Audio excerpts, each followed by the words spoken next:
ಹೇಗೆ ರಾಮೋತ್ಸವವನ್ನು ನೀವು ಆಚರಣೆ ಮಾಡಿದ್ರಿ, ಅದೇ ಮಾದರಿಯಲ್ಲಿ 3 ವರ್ಷದ ಹಿಂದೆ ಬಿಜೆಪಿ ಸರ್ಕಾರ ಇದ್ದಾಗ ಇಲ್ಲಿ ರಾಮನಗರ ಹೆಸರು ಬಂದಿದ್ದೆ ಆ ರಾಮನ ಬೆಟ್ಟದ ಇದರ ಐತಿಹಾಸಿಕವಾದಂತಹ ಬೆಟ್ಟದ ಇದರಿಂದ. ಅಲ್ಲಿ ಆ ಅಯೋಧ್ಯದ ರಾಮನ ದೇವಸ್ಥಾನದ ಮಾದರಿಯಲ್ಲೇ ನಾವು ದೇವಸ್ಥಾನವನ್ನ ಕಟ್ಟುತ್ತೀವಿ ಅಂತ ಹೇಳಿ ನಿರ್ಧಾರ ಮಾಡಿ ಅದಕ್ಕೆಲ್ಲ ಯೋಜನೆಗಳಾಗಿದೆ, ಬ್ಲೂ ಪ್ರಿಂಟ್ ರೆಡಿ ಆಗಿದೆ, ಎಷ್ಟು ಅದಕ್ಕೆ ಖರ್ಚು ವೆಚ್ಚ ಕೂಡ ಯೋಚನೆ ಆಗಿದೆ.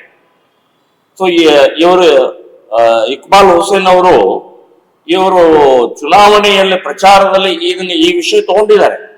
ನಾನು ಗೆದ್ದ ನಂತರ ದೇವಸ್ಥಾನ ಕಟ್ತೀನಿ ಅಯೋಧ್ಯ ಮಾದರಿಯಲ್ಲಿ, ನೀವು ಯಾರು ಅಯೋಧ್ಯೆ ಹೋಗುವ ಅವಶ್ಯಕತೆ ಇಲ್ಲ, ಇಲ್ಲೇ ಅಯೋಧ್ಯ ಮಾದರಿಯಲ್ಲಿ ದೇವಸ್ಥಾನ ಕಟ್ಟಿ ರಾಮನ ದರ್ಶನ ನಿಮಗೆಲ್ಲರೂ ಮಾಡಿಸ್ತೀನಿ ಅಂತ ಹೇಳಿ ಬೊಗಳೆ ಬಿಟ್ಟಿದ್ದಾರೆ.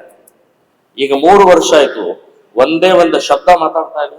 ಈ ರಾಮೋತ್ಸವದಲ್ಲಿ ಹೇಳ್ಬೇಕಾಗಿತ್ತು, ಇಷ್ಟು ದೊಡ್ಡ ರಾಮೋತ್ಸವದ ಕಾರ್ಯಕ್ರಮ ಮಾಡಿದೀವಿ, ಬಂಡೆ ಮೇಲೆ ದೇವಸ್ಥಾನ ಕಟ್ತೀನಿ ಅಂತ ಹೇಳ್ಬೇಕಾಗಿತ್ತು, ಒಂದೇ ಒಂದು ಶಬ್ದ ಇಲ್ಲ.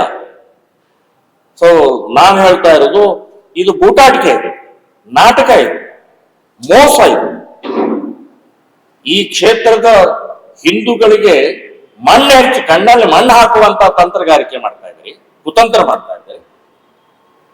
ಸೊ ಇದು ನಿಮಗೆ ಶೋಭೆ ತರುವಂತಹದ್ದಲ್ಲ.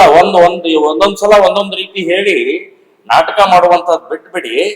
ಮತ್ತು ರಾಮನಗರ ಇದು ಹೆಸರು ಬಂದಿದ್ದೆ ರಾಮನ ಆ ಬಂಡೆಯ ಆ ಐತಿಹಾಸಿಕವಾದಂತಹ ಸ್ಥಳದಲ್ಲಿ ರಾಮ ದೇವಸ್ಥಾನ ಕಟ್ತೀನಿ ಅಂತನ್ನುವಂಥದ್ದು ಹೇಳಬೇಕು.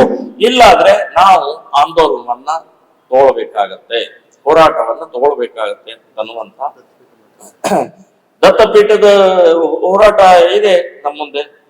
ಅದೇ ಮಾದರಿಯಲ್ಲಿ ಹೋರಾಟವನ್ನ ಇಡೀ ರಾಜ್ಯಾದ್ಯಂತ ಕರೆ ಕೊಟ್ಟು ಚಲೋ ರಾಮನಗರ್ ಅಂತ ಕರೆ ಕೊಟ್ಟು ಹೋರಾಟ ಮಾಡಬೇಕಾಗತ್ತೆ ಅನ್ನುವಂತ ಎಚ್ಚರಿಕೆಯನ್ನ ಇಲ್ಲಿಯ ಶಾಸಕರಿಗೆ ಕೊಡ್ತಾರೆ.